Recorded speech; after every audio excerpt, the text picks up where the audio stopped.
Hello, this is Tom from the future here. Just before this podcast starts, I just want to let you guys know that our mic didn't actually work during this podcast. So the audio you're hearing is actually from my phone that's recording, not the professional, high quality microphone that we had.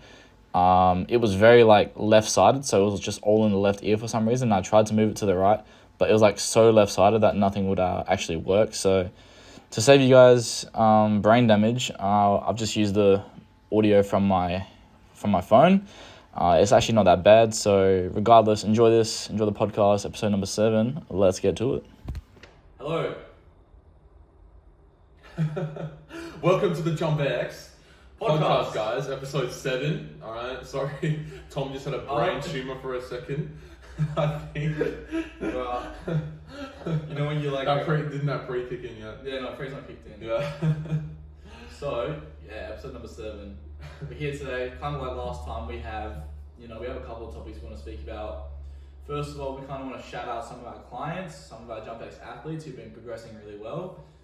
First of all, we'll go Connor Farley, right? So basically, a couple months ago, he hurt his ankle pretty bad. He rolled it, it swelled up to like a baseball inside of his ankle. He didn't jump on it for ages, and now he's coming back. He's leaner, but he looks bigger, right? So he's actually aesthetic transformation has gone crazy. Yeah. And yeah, he's almost jumping his highest he's ever jumped. So I predict this Saturday, because he's on a deload right now. So as in tomorrow, he's gonna. Yeah, so how much weight has he dropped? He's dropped 5 kilos. Yeah, right? So 5 to 7. Yeah, 5 to 7 kilos. It's 15 pounds for. And he's getting stronger too. His squats up to 110. 110. Yep. So his relative strength is increasing drastically. So I'm not going to be surprised if we start to see some crazy stuff from him. 360s and getting closer to that cradle, which looks pretty nice. Even some two-hand dunks off one, which would be nice to see. Oh, I heard that as 2 foot. I think he's only done once off 2 foot. Yeah. It's just obviously dealing with a little bit of knee pain at the moment, which we will get under control and manage. So there's that, but that's always going to be a recurring thing. If you're training to maximize your vertical, it's going to come up here and there. Yeah, so it's like what you always say. You say if you're redlining a car every day, all right, pushing your car to the limits, it's more likely to break down than a car that you're just driving at a leisurely pace, right? Same with vertical jump. If you're someone who goes to the gym for health and 2-3 times a week, you're not really pushing RPE 7 or above. You're going to get injured less. Okay, so let's just clarify. Some people listening might not even know what RP7 is. Oh, true, yeah. So RP pretty much means rate of perceived exertion, right? So to put it really simply, RP7, that means leaving around 3 reps left in the tank, or 3 reps left in reserve. RP8 is 2 reps in reserve. 9 is one rep in reserve, and 10 is none, so you couldn't have done an extra one. And 11 is just my 300 deadlift. Yeah. Okay, so just to clarify, 11 doesn't exist. It's just kind of it's a joke. It's a joke. Yeah. But yeah, and obviously 6 and 5, that's 5 reps. 6. And we're not talking about things that include reps. So whether that be so for a sprint, for example, so if you've been given tempo runs or something and you get given 7 RPE, right? Just think of it as a 7 out of 10 effort. Exertion. Yeah. So 10 being you're fully out of breath, it's your absolute max that you can push. 7's just a little bit below that. So it's just a measure of intensity or gauge of intensity on the exercise. It's an estimate based on how the individual perceives their effort level. Yeah. So next, Stevie Dunks. He competed in a dunk contest in, I believe it was Melbourne, right? With AP. Korean Dunkers was there actually. Yes. We did a dunk session with him maybe 2 months ago. He's a cool guy. Who else was there? Broad Liam, Mr. Liam Broad. Broad.Liam on Instagram. Yeah. Bro, he hit the win. What? You see that? He did the win. Is that what it's called, that dunk? Yeah. Okay, yeah. Yeah, so, bro, I don't know how tall he is. He's 6 foot. And basically, if you guys don't know the wind dunk, it's between the legs, but instead of passing it through your leg like that with your hand, you're throwing it between the legs so it bounces off the floor and you catch it on the other side, go up and dunk it. And I swear I don't think I've seen anyone shorter than him hit it before. That's a 1 foot only dunk, isn't it? No, you can do it up too. You have to like throw it like that, jump over it, and catch it behind you. Oh yeah, it's just harder. It's just harder. I think only like Isaiah, T flying high, and Jay Clark have hit it off 2 feet. Pretty much only the freaks can hit it. Yeah, you need to have like you don't need to have a 48 plus inch, but it fucking helps. Then why haven't I seen you hit it? Oh, because I suck at dunking. Oh, okay. There was actually a time. I thought you were a freak, bro. Come on. No. Wait, yeah, soon.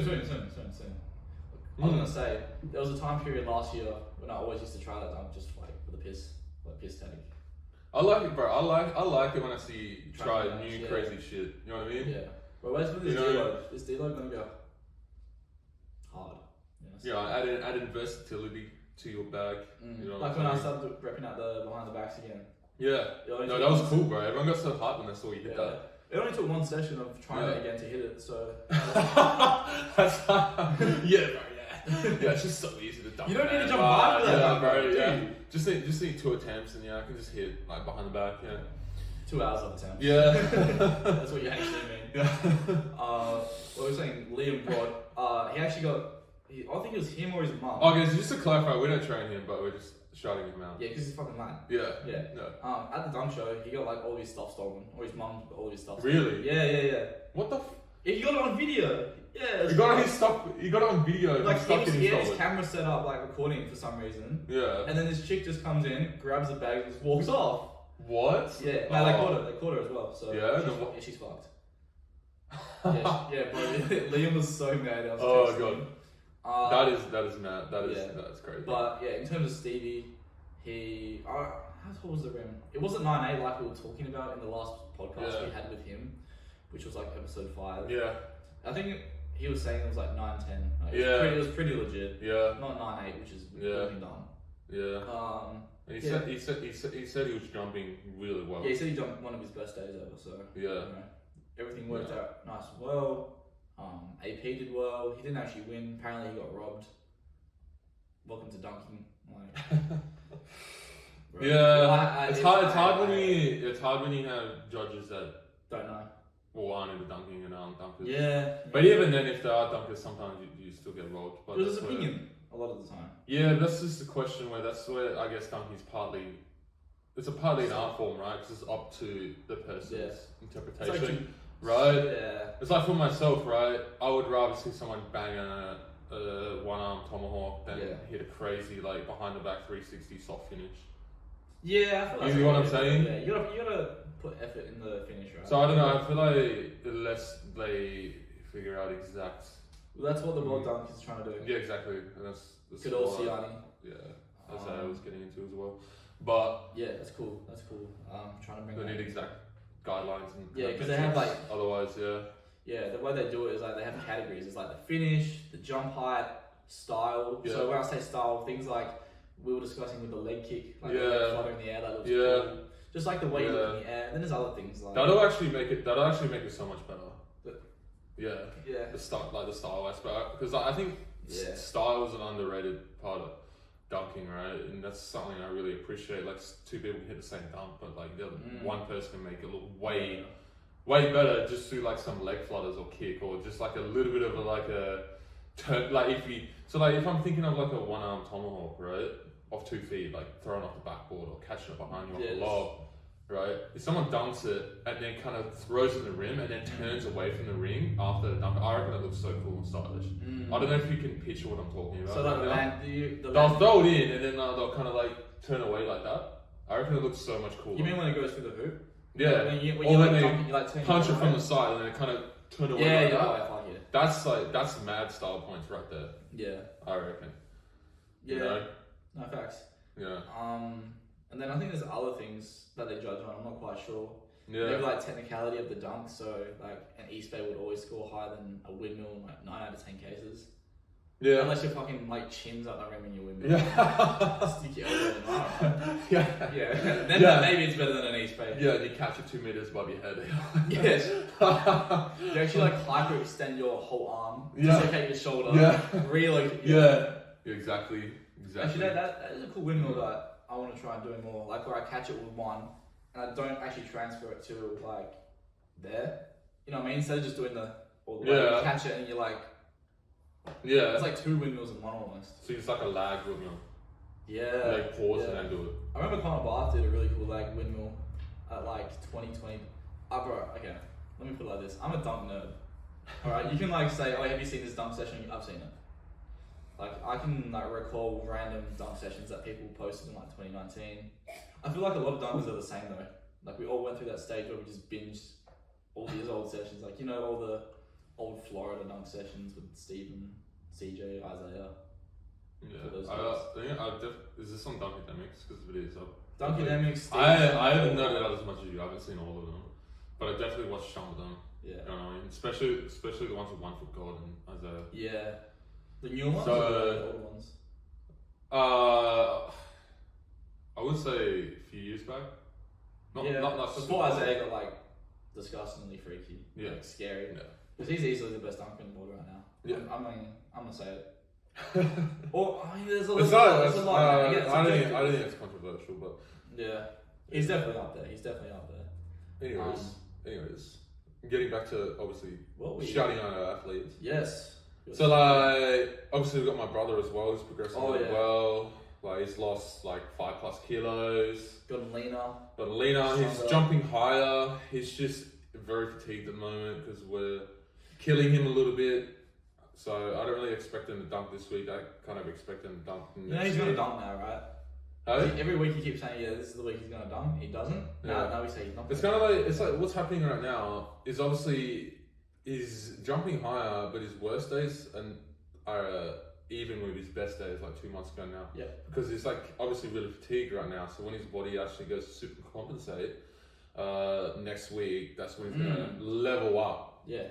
Essentially. Yeah. And he's also dealing with a few things like shin splints a little bit. Just because that's minor, honestly. It's not even really. Yeah. Just because he's like increased his jump volume so much compared to the past, and he's jumping the highest he's ever jumped in his life, so that's way more force than he's used to and he's a 1 foot jumper. For now. Yeah. No, his 2 foot is getting better as well. We got Hack. We always have to shout out Hack, still progressing, still training very hard. Yeah. Still waiting for that windmill. Yeah. That's kind of what we said last podcast as well. Yeah. He's there. It's just a matter of putting it in. Yeah, a matter of time for these kind of things. Yeah. And also Sam as well, hitting his first tomahawk. Yeah, that was crazy. So he's losing weight, getting lighter too. Bailey, bro. Yeah. Bailey. Bailey. What about Bailey? Okay, do you want to quickly explain Bailey's situation? Because yeah. So basically, like first week he started, I'm like, man, wouldn't it be crazy, like first week you're on JumpX, you get your first dunk, and guess what happens, guys? That's exactly what happens, right? It's a funny situation, right? Because I train face to face partly as well, once per week, right? So he didn't turn up for his face to face session. I was waiting for him. 10 minutes passed, right? He's still not here. I'm like, where is this guy? I'm starting to get a little bit annoyed, a little bit frustrated with him, and then 5 minutes later, he sends a video to the group chat of him hitting his first dunk. I mean, what a way to miss a session, right? That's funny. What an excuse. Oh, coach, sorry, man. I was just hit my first dunk. Just hitting my first dunk. Yeah. He basically just like, you're like, hey, I know you're actually late to your session. He's like, yeah, but hit the whole reason we're training him. The whole point of training him. Yeah, hit first dunk. Yeah. I don't know because we had dunks with Bailey. But he didn't do it on purpose, guys. He didn't do it on purpose. He didn't miss a session on purpose, just to put it out there. But it's still crazy. Yeah. First week on JumpX, hit his first dunk. We had dunked with Bailey for months before that as well. And hey? We dunked with him. He was coming down to jump session. He was decently close, but just that little bit.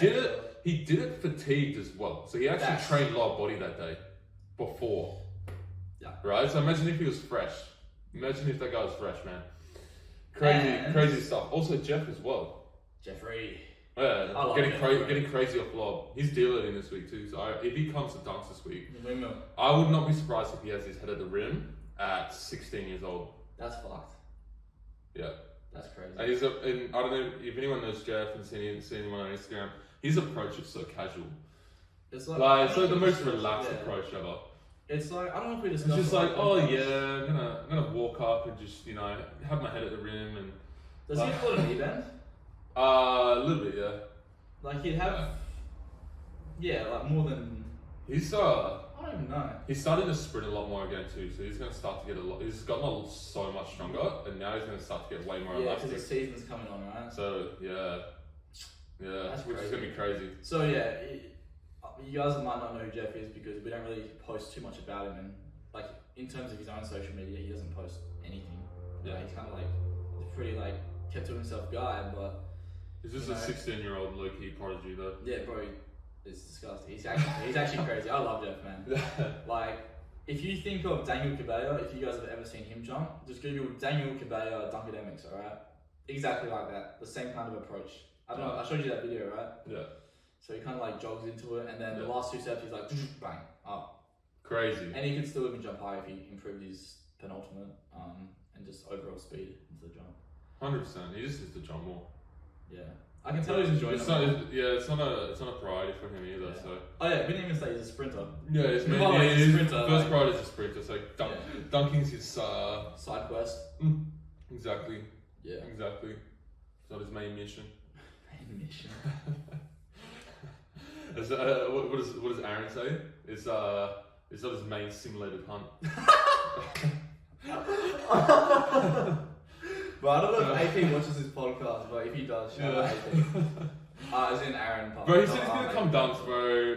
Okay, so he is. if anyone watches like not older, but earlier YouTube videos this year, he's the guy that's always screaming at the top of his lungs. I'm a fucking savage. Yeah. That was in your video. Yeah, he would like run up and grab the ring for the first time, and he'd literally yell. That was screaming. He'd like scream, "I'm a fucking savage!" Yeah. And remember when he does the speech? Yeah. Man did a full like Ziz, don't be a sad, can't be Yeah, motivate. He kept it a little bit more professional than Ziz. Let's be real. Yeah. You know what I mean? Yeah. But more like David Goggins type. Yeah. David Goggins type speech before a dunk session. But funny. Yeah, it's so inspirational, man. look at Aaron, man. It's so inspirational. But anyways, we've kind of just been shouting out all these athletes. So no one else is forgetting. Okay, so if we're forgetting someone. Of course, Mr. Anthony. Oh yeah. Always putting in the work. Currently has a bit of a. Bro, we don't even know, to be honest. Like. Yeah, knee pain. Just knee knee pain. pain. We'll help him through it. We'll work through it. As long as he listens to us and does everything we tell him, he's gonna get better. Yeah. The only reason I reckon he's got it is because he's like jumping the highest he ever has. He's done the most volume he ever has, and the most gym work he ever has. Yeah. So yeah, you know, if something's gonna. Oh yeah. All right. So pro tip for you guys. Pro tip. When you guys are first starting out, count your jump reps. At the very least, if you're not counting your jump reps, limit the time you're jumping. All right, and add 5 jumps a week, no more. Don't rapidly increase your jump volume. As long as you don't spike your volume rapidly, you slowly increase over time. You're gonna avoid so many issues, especially knee pain. Right? So that actually just reminded me. So I was actually on a consultation call with. You guys actually might know him. He's pretty well known in the jump community. He's called. I don't want to butcher his name because he's from the Czech Republic, so it's like a Czech name. It's like Thunder, right? Yeah. And he's almost like your twin in terms of like what flares up his body. Like he's very Achilles dominant. Like he said, if he went for a sprint, just like out of nowhere, his Achilles would flare up. Yeah. And I literally just told him the same thing you just said. Find the point where like, you know, you wake up the next day and you're like a little bit sore, but not to the point where it's like extremely bad. And then kind of use that as your baseline. And be like, okay, so I can handle 20 jumps and then see what happens if you add 25 jumps. If you add 25, those extra 5 and everything flares up and it's shit, go back. Yeah, because you're always going to have these little niggles you got to manage. Yeah. Alright, but you just want to make sure that they don't turn into, you know, from like little niggles to big tickles. What? You know what I'm saying? Say the saying, yeah, okay, so whisper, you know the one. Yeah, okay. Listen to your it. body when it's whispering, don't wait for it to start yelling. Yeah. Right? That's a better way of putting it. Alright? Better way of putting it. Less cringe way. What did you say? Let's not repeat it. Bro, that's online forever now. That's crazy. Oh well. Who cares, honestly? No, just own it. Yeah. Well, I said Who that. cares? Yeah. You guys get the point. Yeah, so, you know, kind of judge things by how your body reacts to them. That's very important. Self and auto regulation. Anyways, yes, 100%. Yeah. 100%. Anyways, it's another news. Okay, so if you guys are watching on YouTube, you might see what's sitting in front of us. We got Flex device. Well, this is the actual device here, right? So this is actually just a velocity tracker I've got. So this actually sits on the end of the barbell, all right? And it tracks the speed of the bar and how fast the bar is moving, which is quite useful in terms of tracking metrics and data with trading, right? So pretty much you're gonna know exactly, like based on how the bar speed is moving, whether you're getting a strength stimulus, whether you're getting a power stimulus or a speed stimulus. So there's no guesswork, right? And even when you use percentage to program these lifts in, you know, it doesn't take into account the variability on how you're feeling, right? Yes. There's no auto regulation based on how you're feeling, right? So if you're feeling extra tired one day, right, you went out with your girlfriend, you know, you stayed up extra late, you know, you had a bit of fun the night before, didn't get too much sleep, you go to train the next day, you're tired, weight's feeling heavy, you're moving slower, that's fine, right? If you're tracking velocity, you better auto-regulate, use lighter weights so then you're still getting the bar speeds you need, you're still getting the stimulus you need, but obviously it's auto-regulating based on how you feel automatically, which is very, very useful. Even in the cases where it's like, there's obviously the case when you know you're going to be fatigued, like if you get 2 hours sleep, you kind of know you're going to go into your session and you're like, yeah, this isn't going to go as well as if I got 8 hours. Okay, so here's the other thing. If you're getting 2 hours sleep, man, like you should not be training that day. You to be honest. You cooked it. Like, but also, sometimes you know, you do everything right and you just come in, you're like, what's wrong? Why am I weak today? yeah. So say you got 120 kilos in the bar and back squat and it's like, it moves at 0.6 meters a second 1 week. You come in the next week and it's like 0.4. Yeah. Right? You're way further down the force velocity curve and it's like, you know, it depends what you're training for, obviously, because but at the end of the day, if you see that thing drop off the week after, and it was by like a significant amount, maybe then that's when you can kind of use the velocity tracker and be like, all right, let's lower the weight. Let's find the weight that I can push actually at 0.6 meters a second. Obviously, it depends on what you're trying to train. We have a little Card here. Card thingy that tells you kind of like the zones you could use. Obviously target, yeah. And also like, you know, starting strength, speed strength. So strength, speed, accelerative strength, absolute strength, all that. Uh-huh. It's kind of the zones in terms of the velocities you want to be kind of within to obviously generate that sort of training stimulus you want from the exercise and the adaptation you want at that current time. So it has to be super useful. I'm just trying to think, does it have to be a barbell? It does, right? Hey? There has to be a barbell, right? I actually haven't used it yet. So yeah, as far as I know, yeah, it goes on the end of a barbell. Alright, but I'm not sure if it works any other way. I'd have to obviously test it out and try it And does it have to be see. like a straight line? Yes. Because for ollie lifts, obviously it's not just. Oh no, so the mat is like it's quite a long mat. Oh, is it? It's not just like a Yeah. Oh, that's good. Yeah. Okay. So obviously I still need to try it out, I still need to use it, get a bit more experience behind using it, but obviously that's part of the fun, right? And obviously I'm gonna be basing my own personal training now off velocity instead of RPE and percentage. Right? Just for more objective. Because yes, it's negotiably better than percentage. You can't negotiate, it is better. Yeah, well, it is better than percentage and RPE, right? Yeah. Because obviously no guesswork, right? Yeah. Complete auto regulation now. Actually, speaking of the whole, you know, velocity tracker tracking progress and all of that, one thing we're actually doing for our Perth JumpX athletes in, you know, a couple of months or whenever we kind of sort this out. We'll be getting it organised ASAP. It is happening. Yes. But, alright, so what we're going to do is we're kind of holding like a combined little testing, you know, day once per month. We're going to obviously have the Vertec, you know, everyone loves a good Vertec test, trying to touch a little tab. Yeah, so we're gonna do standing vertical, running vertical, approach vertical, everything. We're gonna do stretch shortening cycle testing as well. Whether we do that with the Vertec or another with way, force. Yeah, or whether we do it with force plates. We will see. That is to be determined. Ideally, we want to do it with force plates because it gives us extra metrics and data. We can even do RSI. Yeah, everything. Peak force output, everything. rate of force development. Yep. Everything, so much data. Yeah, So force much plates are data. so useful if you know how to use them right. You've used them in uni, right? Yeah, we use them in uni, and half the data it spits out, you're like, the fuck? Yeah. So it's kind of, yeah, that's actually what we're doing after this, later in the day, is we're actually going to go see, I'd say, an expert in this area. Definitely more knowledgeable than us when it comes to force plates.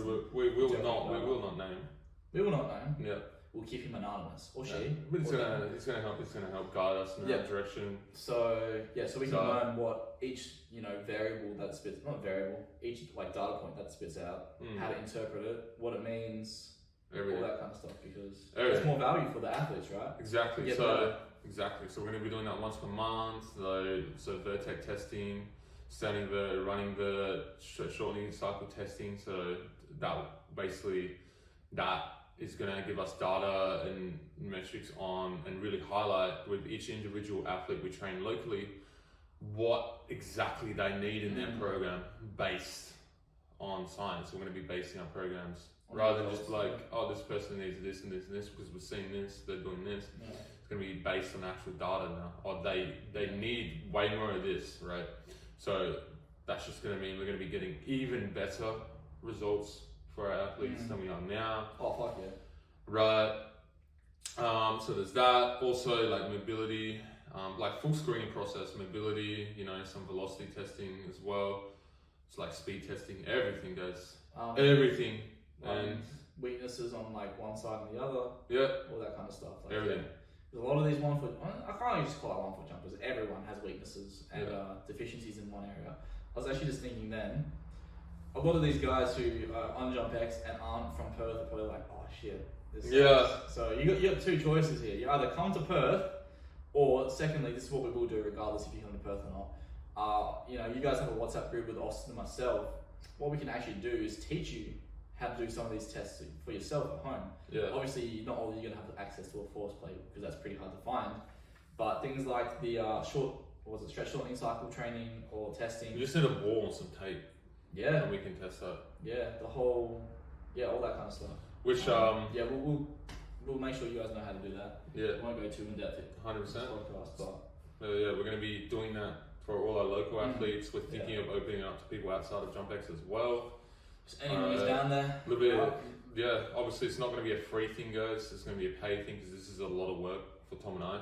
And to actually have the equipment. To set up, have the equipment, everything. So it's definitely not going to be a free thing.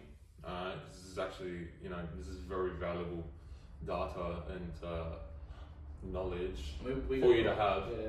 So we got to go off and like learn stuff ourselves. Yep.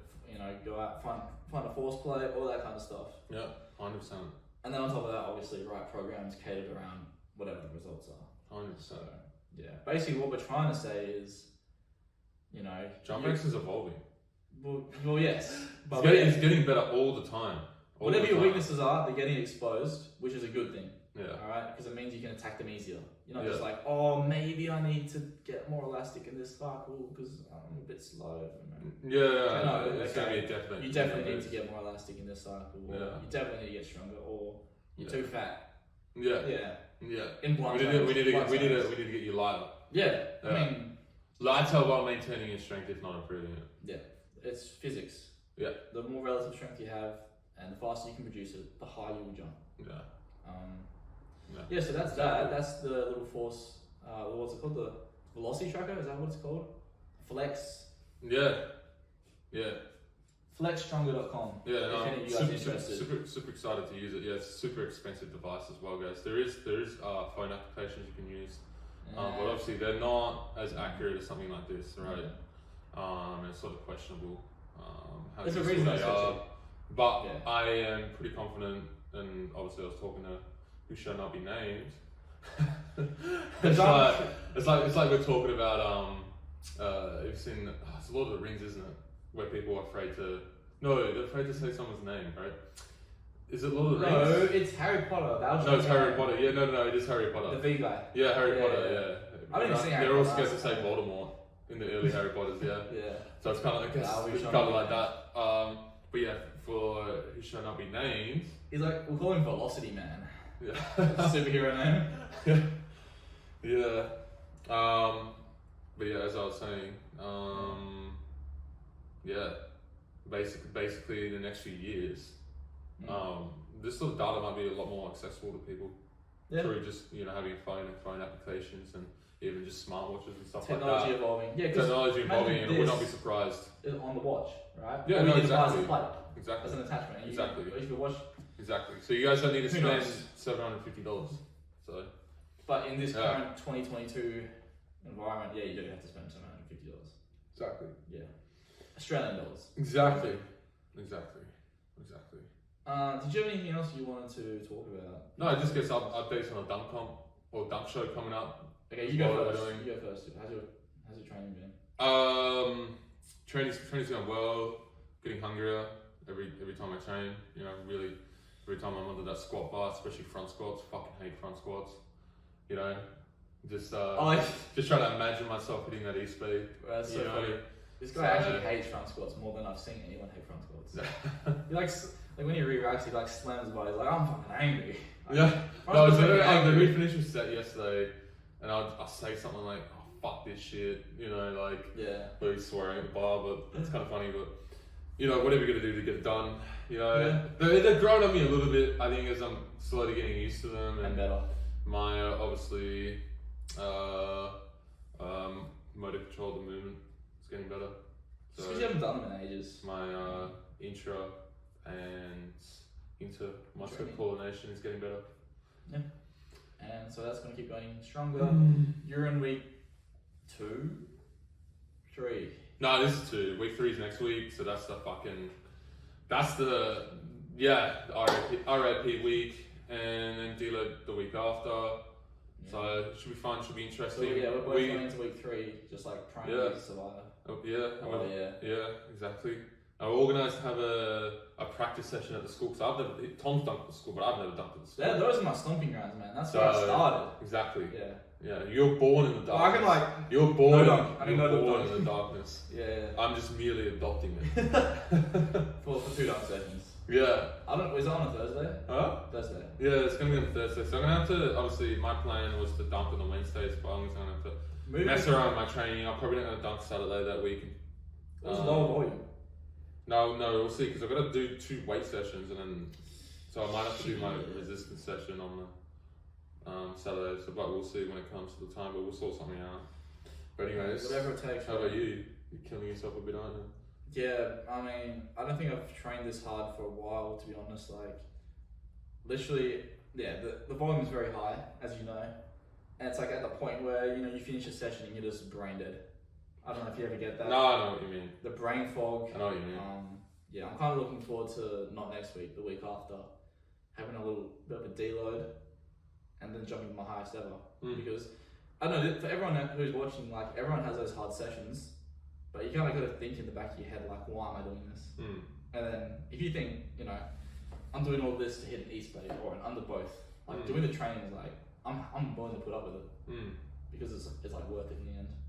So training's been going good, getting stronger, sprinting. Hell yeah. How long are you sprints, by the way? How many meters? Like 30. Okay. Yeah. Why? No, I'm doing the same. Yeah. But yeah, no, it's good. Good updates. Hack. What? How was I gonna say about Hack's training? Hack actually is training a little bit too hard, some would say. Oh, you reckon? Yeah. Oh, okay. No, not because of us, because Hack just loves training, right? He's a naughty boy. He goes into this like extra curls and. But I don't want to be calling Hack out. Come on. No, I want to call him. We also got Nathan. Obviously, he's coming over from the UK. He gets here on a Monday, midday, and then we dunk on Wednesday midday. So I think we have one podcast between now and then. I don't think that guy knows what he's in for when he meets us. I actually do not think he knows what he's in for when he meets us. Yeah, I don't think he knows that side of us. I mean, anyone who comes down to the Saturday dunk sessions kind of knows like how, I don't know what's the word, different. We are quite different and weird. I'm not gonna lie. No, but even like just the intensity of how we approach training and everything. And I don't even know how he's like, to be honest. Yeah, I don't know how he's like. We'll find out. Yeah. We're gonna have to teach him a few lessons. Not a weird way though. Yeah. No, it'd be awesome, man, because especially because there's like all the kids there, and we kind of want to involve them with their dunks because it's at my old school. Nathan's very good at handoff dunks, so he can get some of the kids to hold the ball. Yeah. You know, he actually prefers doing handoffs for like windmills and East Bows. Yeah. So he can really get like the crowd involved in that. No, which is good. That's good because I hate doing handoffs. Yeah. Like, I just suck at them. Yeah. You're alright. No, I've tried it once and I'm like, nah, fuck this. Like, yeah. I'd rather just be independent. I don't need you. Yeah. I don't need anyone. But other than that, I think that's good for this podcast. Usually we like to keep these around 30-40 minutes. Nothing crazy long. Yeah, not like a marathon podcast, not like a 2 Exactly. I think 30 to 40 minutes is a good amount of time. But yeah, hopefully you guys enjoyed. Hopefully you got something out of this podcast. Yeah. Maybe a laugh, maybe you learn something, or just anything in between.